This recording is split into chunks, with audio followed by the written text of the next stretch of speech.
ਵਾਹਿਗੁਰੂ ਜੀ ਕਾ ਖਾਲਸਾ ਵਾਹਿਗੁਰੂ ਜੀ ਕੀ ਫਤਿਹ। ਆਨੰਦ ਸਾਹਿਬ ਜੀ ਦੀ ਬਾਣੀ ਦਾ ਸੰਦੇਸ਼ ਆਪਾਂ ਰਲ ਮਿਲ ਕੇ ਸਾਂਝਾ ਕਰ ਰਹੇ ਹਾਂ। ਅੱਜ 33ਵੇਂ ਬੰਦ ਦੇ ਵਿੱਚ ਗੁਰੂ ਸਾਹਿਬ ਸਾਨੂੰ ਦ੍ਰਿੜ ਕਰਾ ਰਹੇ ਹਨ। ਇਹ ਸ਼ਰੀਰਾ ਮੇਰਿਆ ਹਰ ਤੁਮ ਮੈਂ ਜੋਤ ਰੱਖੀ ਤਾਂ ਤੂੰ ਜਗ ਮੈਂ ਆਇਆ। ਹਰ ਜੋਤ ਰੱਖੀ ਤੁਧ ਵਿੱਚ ਤਾਂ ਤੂੰ ਜਗ ਮੈਂ ਆਇਆ। ਹਰ ਆਪੇ ਮਾਤਾ ਆਪੇ ਪਿਤਾ ਜਿਨ ਜੀਉ ਉਪਾਏ ਜਗਤ ਦਿਖਾਇਆ।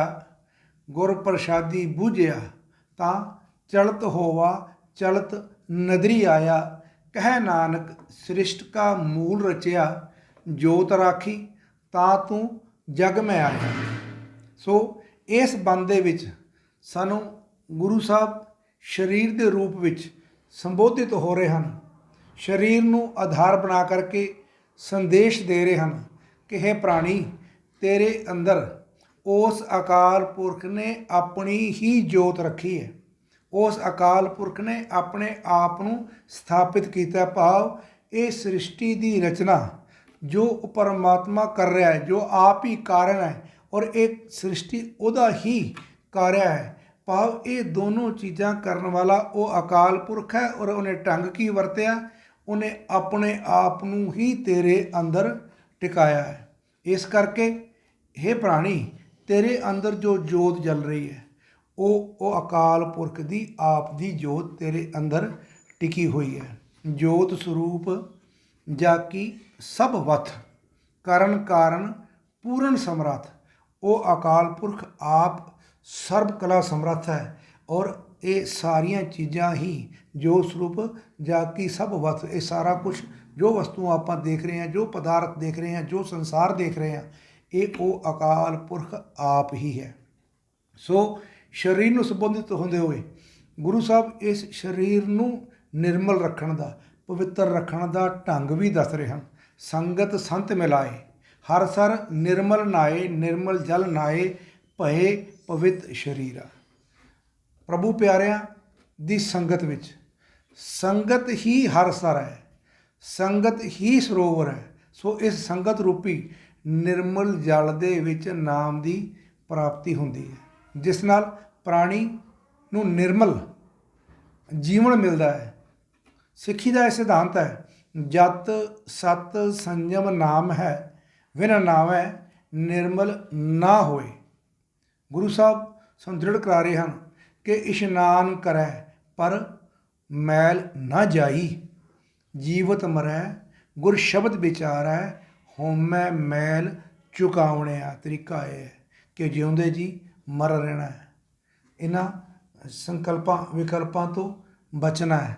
ਅਤੇ ਕਿਵੇਂ ਬਚਣਾ ਹੈ? ਗੁਰ ਸ਼ਬਦ ਵਿਚਾਰ ਹੈ, ਹੋਮੈ ਮੈਲ ਚੁਕਾਉਣਿਆ।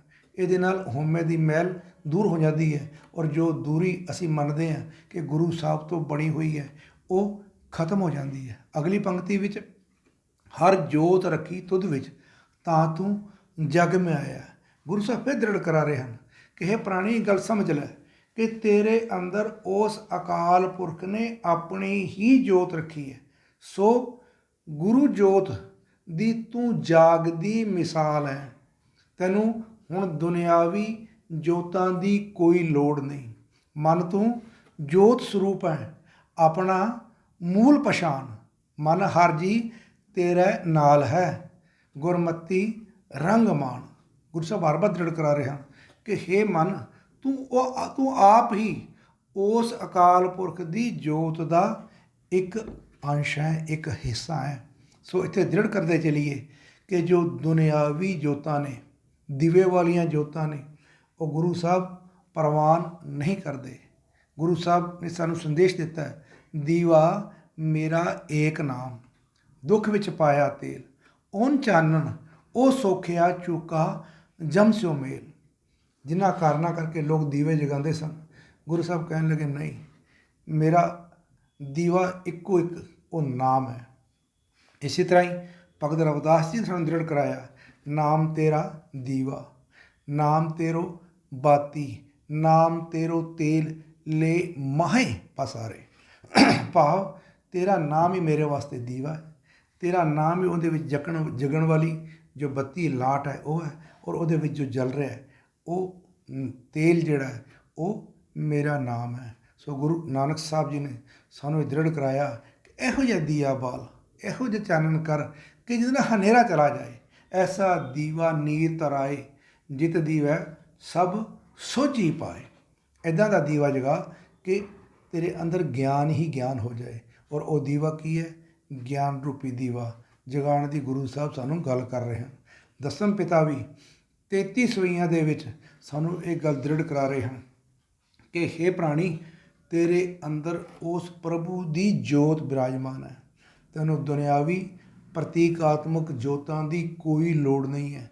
ਇਹ ਜੋਤਾਂ ਤਾਂ ਲੋਕੀ ਕਿਸੇ ਹੋਰ ਵਿਸ਼ਵਾਸ ਹੇਠ, ਜੋ ਸਿੱਖੀ ਦਾ ਵਿਸ਼ਵਾਸ ਨਹੀਂ ਹੈ ਕਿ ਜੋ ਲੋਕ ਮਰ ਜਾਂਦੇ ਆ ਔਰ ਅਜੇ ਆਪਣੀ ਮੰਜ਼ਿਲਾਂ 'ਤੇ ਨਹੀਂ ਪਹੁੰਚੇ, ਰਾਹ ਵਿੱਚ ਭਟਕਦੇ ਨੇ, ਉਹਨਾਂ ਨੂੰ ਰਾਹ ਦਿਖਾਉਣ ਲਈ ਇਹ ਜੋਤਾਂ ਮੜੀਆਂ ਮਸਾਣੀਆਂ 'ਤੇ ਅਕਸਰ ਜਗਾਈਆਂ ਜਾਂਦੀਆਂ ਸਨ। ਪਰ ਗੁਰੂ ਨਾਨਕ ਸਾਹਿਬ ਨੇ ਇਸ ਜੋਤ ਦੀ ਸਾਨੂੰ ਜਾਂਚ ਨਹੀਂ ਦੱਸੀ, ਕਿਉਂਕਿ ਇੱਥੇ ਗੁਰਮੁਖ ਜਨਮ ਸਵਾਰ ਦਰਗਾਹ ਚੱਲਿਆ, ਸੱਚੀ ਦਰਗਾਹ ਜਾਏ ਸੱਚਾ ਪਿੰਡ ਮਲਿਆ। ਇੱਥੇ ਤਾਂ ਇਹ ਸਿਧਾਂਤ ਹੈ। ਇਹ ਰਾਹ ਵਿੱਚ ਭਟਕਣ ਵਾਲੀ ਗੱਲ ਤਾਂ ਗੁਰਸਿੱਖ ਦੀ ਕੋਈ ਹੈ ਹੀ ਨਹੀਂ। ਸੋ ਗੁਰੂ ਸਾਹਿਬ ਸਾਨੂੰ ਦ੍ਰਿੜ ਕਰਾ ਰਹੇ ਹਨ, ਜਾਗਤ ਜੋਤ ਜਪੈ ਨਿਸਬਾਸਰ, ਏਕ ਬਿਨਾ ਮਨ ਨੈਕ ਨ ਆਣੈ, ਪੂਰਨ ਪ੍ਰੇਮ ਪ੍ਰਤੀਤ ਸਜੈ, ਬਰਤ ਗੋਰ ਮੜੀ ਮਠ ਭੂਲ ਨਾ ਮਾਨੈ। ਜਿਨ੍ਹਾਂ 'ਤੇ ਜੋਤਾਂ ਜਗਾਈ ਜਾਂਦੇ ਸੀ, ਉਹਨਾਂ ਗੱਲਾਂ ਨੂੰ ਹੀ ਮੰਨਣ ਤੋਂ ਗੁਰੂ ਸਾਹਿਬ ਨੇ ਇਨਕਾਰ ਕਰਤਾ। ਨਾ ਤੂੰ ਮੜੀ ਮੰਨੇਗਾ, ਨਾ ਜੋਤ ਜਗਾਏਗਾ, ਨਾ ਤੂੰ ਵਰਤ ਰੱਖੇਗਾ, ਨਾ ਇਹ ਦੀਵੇ ਜਗਾ ਕਰਕੇ ਕੋਈ ਸ਼ਰਾਧ ਆਦਿ ਕਰੇਗਾ। ਸੋ ਗੁਰੂ ਸਾਹਿਬ ਨੇ ਸਾਨੂੰ ਇਹ ਦੁਨਿਆਵੀ ਜੋਤਾਂ ਤੋਂ ਵਰਜਿਆ ਅਤੇ ਇਹ ਦ੍ਰਿੜ ਕਰਾਇਆ ਕਿ ਤੂੰ ਆਪ ਹੀ ਜਾਗਦੀ ਮਿਸਾਲ ਹੈ ਗੁਰੂ ਜੋਤ ਦੀ। ਸੋ ਦ੍ਰਿੜ ਕਰੀਏ ਅਗਲੀ ਲੈਣਾ ਵਿੱਚ, ਹਰ ਆਪੇ ਮਾਤਾ ਆਪੇ ਪਿਤਾ, ਜਿਨ ਜਿਉ ਉਪਾਏ ਜਗਤ ਦਿਖਾਇਆ। ਪ੍ਰਭੂ ਆਪ ਹੀ ਜਨਮ ਦੇਣ ਵਾਲੀ ਮਾਤਾ ਹੈ ਅਤੇ ਉਸ ਦੀਆਂ ਸਾਰੀਆਂ ਜ਼ਰੂਰਤਾਂ ਪੂਰੀਆਂ ਕਰਨ ਵਾਲਾ ਪਿਤਾ ਹੈ, ਜਿਸ ਨੇ ਸਾਡੀ ਇਹ ਰਚਨਾ ਰਚੀ ਹੈ, ਜਿਸ ਨੇ ਇਹ ਜੀ ਉਪਾਇਆ ਹੈ, ਸਾਨੂੰ ਇਹ ਪੈਦਾ ਕੀਤਾ ਹੈ ਔਰ ਸਾਨੂੰ ਇਹ ਜਗਤ ਦੇ ਵਿੱਚ ਲਿਆ ਕਰਕੇ ਇਹ ਜਗਤ ਦੇ ਦਰਸ਼ਨ ਕਰਵਾਏ ਹਨ। ਹਰ ਜੀ ਮਾਤਾ, ਹਰ ਜੀ ਪਿਤਾ, ਹਰ ਜੀਓ ਪ੍ਰਿਤਪਾਲਕ, ਹਰ ਜੀ ਮੇਰੀ ਸਾਰ ਕਰੇ, ਹਮ ਹਰ ਕੇ ਬਾਲਕ। ਇਹ ਸਿਧਾਂਤ ਹੈ ਗੁਰਸਿੱਖੀ ਦਾ। ਪ੍ਰਭੂ ਆਪ ਹੀ ਸੁਰਗ ਲੋਕ, ਪ੍ਰਭੂ ਆਪ ਹੀ ਮਾਤ ਲੋਕ, ਪ੍ਰਭੂ ਆਪ ਹੀ ਪਾਤਾਲ ਲੋਕ ਦਾ ਮਾਲਕ ਹੈ। ਉਸ ਦਾ ਆਪ ਦਾ ਹੀ ਸਾਰੇ ਪਾਸੇ ਵਿਸਤਾਰ ਹੈ। ਆਪੇ ਸੁਰਗ ਮੱਛ ਪਿਆਲਾ, ਆਪੇ ਜੋਤ ਸਰੂਪੀ ਬਾਲਾ, ਜਟਾ ਬਿਕਟ ਬਿਕਰਾਲ ਸਰੂਪੀ, ਰੂਪ ਨਿਰੇਖਿਆ ਕਾਈ ਹੈ। ਇੱਥੇ ਆਪੇ ਸੁਰਗ ਆਕਾਸ਼ ਕਹਿ ਲਈਏ, ਮੱਛ ਪਿਆਲ, ਪਿਆਲ ਪਤਾਲ, ਮੱਛ ਇਹ ਧਰਤ ਲੋਕ, ਕਹਿਣਗੇ ਸਾਰੀ ਜਗ੍ਹਾ ਤੂੰ ਆਪ ਹੀ ਵਿਚਰ ਰਿਹਾ ਹੈ। ਇਹ ਸਾਰੀ ਸ੍ਰਿਸ਼ਟੀ ਤੇਰਾ ਹੀ ਰੂਪ ਹੈ। ਤੂੰ ਕੋਈ ਸਵਰਗਾਂ ਵਿੱਚ ਅਲੱਗ ਨਹੀਂ ਬੈਠਾ ਔਰ ਤੂੰ ਇਸ ਧਰਤੀ ਤੋਂ ਕਿਧਰੇ ਐਬਸੈਂਟ ਵੀ ਨਹੀਂ ਹੈਗਾ ਔਰ ਤੂੰ ਕਿਧਰੇ ਪਤਾਲ ਵਿੱਚ ਵੀ ਗੁਆਚਿਆ ਹੋਇਆ ਨਹੀਂ ਹੈ। ਸੋ ਉਹ ਅਕਾਲ ਪੁਰਖ ਆਪੇ ਹੀ ਰਚਣ ਵਾਲਾ ਹੈ। ਸਾਚੇ ਤੇ ਪਾਉਣਾ ਪਿਆ, ਪਾਉਣਾ ਤੇ ਜਲ ਹੋਈ, ਜਲ ਤੇ ਤ੍ਰਿਪਾਉਣ ਸਾਜਿਆ, ਘਟ ਘਟ ਜੋਤ ਸਮੋਈ। ਗੁਰੂ ਸਾਹਿਬ ਨੇ ਦ੍ਰਿੜ ਕਰਾਇਆ ਕਿ ਇਹ ਜੋ ਸਰੀਰ ਹੈ, ਇਹ ਦੁਨੀਆ ਹੈ, ਪਰਮਾਤਮਾ ਨੇ ਆਪ ਹੀ ਰਚੀ ਹੈ। ਸਾਚੇ ਤੇ ਪਾਉਣਾ ਪਿਆ, ਉਸ ਅਕਾਲ ਪੁਰਖ ਨੇ ਹੀ ਇਸ ਪਵਨ ਨੂੰ ਪੈਦਾ ਕੀਤਾ। ਸੋ ਇਹ ਦ੍ਰਿੜ ਕਰੀਏ ਕਿ ਸਭ ਜਗ੍ਹਾ ਉਹ ਅਕਾਲ ਪੁਰਖ ਆਪ ਹੀ ਵਿਚਰ ਰਿਹਾ ਹੈ। ਨਾਨਕ ਸਾਹਿਬ ਸਾਨੂੰ ਬਾਰ ਦ੍ਰਿੜ ਕਰਾ ਰਹੇ ਹਨ ਕਿ ਉਸ ਅਕਾਲ ਪੁਰਖ ਦਾ ਹੀ ਹਰ ਪਾਸੇ ਪਸਾਰਾ ਹੈ। ਉਸ ਅਕਾਲ ਪੁਰਖ ਨੇ ਹੀ ਇਹ ਸਾਰੀ ਦੁਨੀਆ ਰਚੀ ਹੋਈ ਹੈ। ਪਰ ਕਿਵੇਂ ਸਮਝ ਆਏਗੀ? ਗੁਰ ਪ੍ਰਸਾਦੀ ਬੂਝਿਆ ਤਾਂ ਚਲਤ ਹੋਵਾ, ਚਲਤ ਨਦਰੀ ਆਇਆ। ਗੁਰੂ ਦੀ ਕਿਰਪਾ ਦੇ ਨਾਲ ਇਹ ਗੱਲ ਸਮਝ ਆ ਸਕਦੀ ਹੈ ਕਿ ਇਹ ਜੋ ਸਾਰਾ ਕੁਛ ਹੈ ਇਹ ਇੱਕ ਨਾਟਕ ਹੈ ਔਰ ਇਹ ਨਾਟਕ ਉਦੋਂ ਹੀ ਸਮਝ ਆਉਂਦਾ ਹੈ ਜਦੋਂ ਗੁਰੂ ਕਿਰਪਾ ਕਰਦਾ।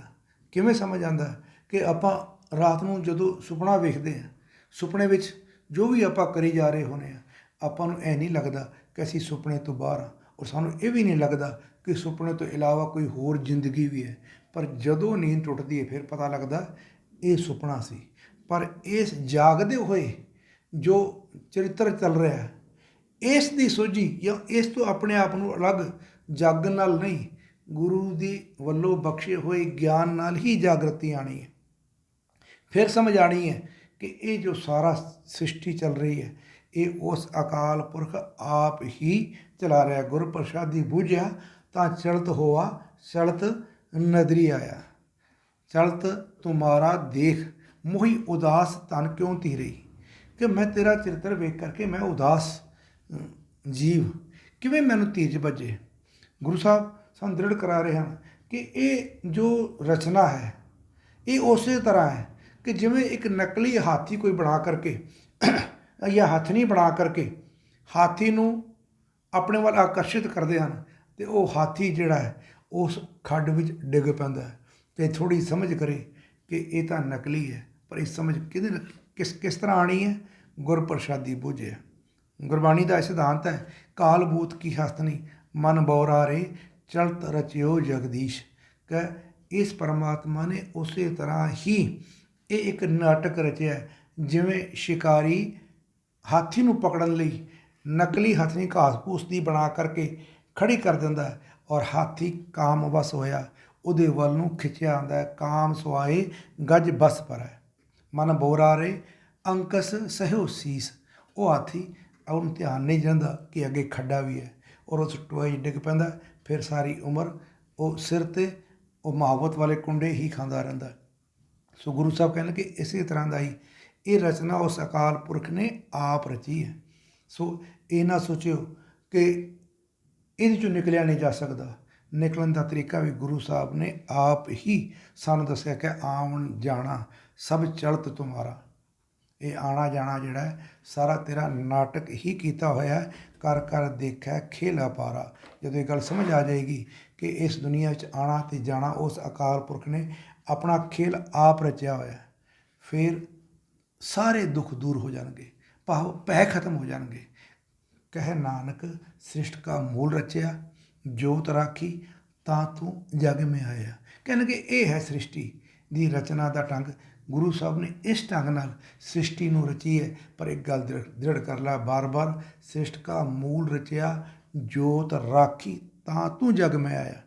ਉਸ ਅਕਾਲ ਪੁਰਖ ਨੇ ਤੇਰੇ ਅੰਦਰ ਜੋਤ ਰੱਖਣੀ ਕੀਤੀ ਹੈ, ਤਾਂ ਹੀ ਤੇਰੀ ਹੋਂਦ ਹੈ। ਇਸ ਕਰਕੇ ਤੈਨੂੰ ਬੇਫਿਕਰ ਹੋ ਕਰਕੇ ਜੀਣਾ ਚਾਹੀਦਾ ਹੈ। ਔਰ ਜਦੋਂ ਇਹ ਗੱਲ ਸਮਝ ਆ ਜਾਂਦੀ ਹੈ ਕਿ ਮੇਰੇ ਅੰਦਰ ਉਹ ਅਕਾਲ ਪੁਰਖ ਆਪ ਹੀ ਵਿਚਰ ਰਿਹਾ ਹੈ, ਫਿਰ ਹਰ ਪਾਸੇ ਆਨੰਦ ਹੀ ਆਨੰਦ ਬਣ ਜਾਂਦਾ ਹੈ। ਸੋ ਆਨੰਦ ਸਾਹਿਬ ਦੀ ਬਾਣੀ ਵਿੱਚ ਗੁਰੂ ਸਾਹਿਬ ਸਾਨੂੰ ਸਾਡੀ ਹੋਂਦ ਔਰ ਸਾਡਾ ਅਸਤਿਤਵ ਸਾਨੂੰ ਸਮਝਾ ਕਰਕੇ ਉਸ ਆਨੰਦ ਵਿੱਚ ਵਿਚਰਨ ਦੀ ਜਾਚ ਦੱਸ ਰਹੇ ਹਨ। ਖਿਮਾ ਦਾ ਜਾਚਕ ਹਾਂ ਜੀ।